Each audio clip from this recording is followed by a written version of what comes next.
ক্যাটারেক্টের সময় অনেক সময় দেখা যায় কি যে যাদের হালকা থাকে মানে এই ক্যাটারেক্টের ওপাসিটি যেটা ওই যে এই সাদা হয়ে যাওয়াটা যদি কম থাকে দেখা যায় অনেক সময় আমরা ওষুধ দিয়ে দেই যে কিছুদিন পরে হয়তো আবার তার আসতে পারে, ওই সময় যদি সার্জারির জন্য তার রেডি না থাকে।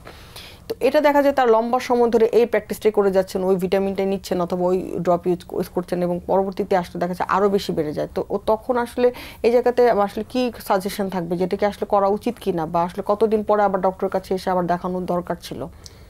ক্যাটারেক্ট জিনিসটা কি সেটাকে একটু বলি। ক্যাটারেক্ট হচ্ছে আমাদের চোখের ভিতরে যে একটা লেন্স আছে, সেই লেন্সটাও একটা স্বচ্ছ একটা জিনিস। সেই লেন্সটা যদি অপাসিটি হয় মানে ঘোলা হয়, অথবা লেন্সের যে উপরে যে কাভারিং থাকে সেই কাভারিংটাও যদি ঘোলা হয় তো তাহলে তাকে ছানি বলে। তো আমি প্রথমে বলেছিলাম যে আলোকরশ্মিটা স্বচ্ছ মাধ্যমে রেটিনায় গিয়ে পৌঁছাতে হবে, কিন্তু আপনার চোখে যদি ছানি পড়ে তাহলে সেখানে কি হলো, সেটা ঘোলা হয়ে গেল। তো ঘোলা হয়ে গেলে সেখানে তো আলোকরশ্মিগুলি রেটিনায় পৌঁছায় না।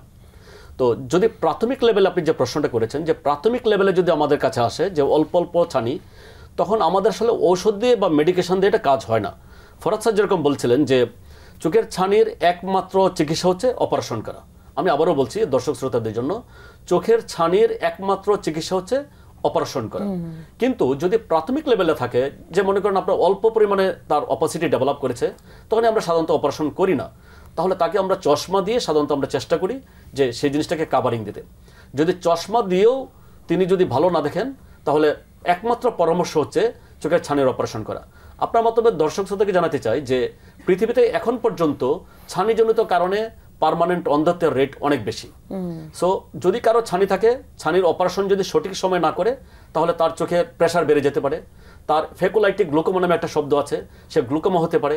আমাদের চোখের যে রেটিনার যে নার্ভগুলি আছে, অপটিক নার্ভ, সেই অপটিক নার্ভের 12 লক্ষ নার্ভ ফাইবার আছে, মানে 1.2 মিলিয়ন। সে 12 লক্ষ নার্ভ ফাইবারের মধ্যে প্রেশার পড়ে নার্ভ ফাইবার ড্যামেজ হয়ে যায়।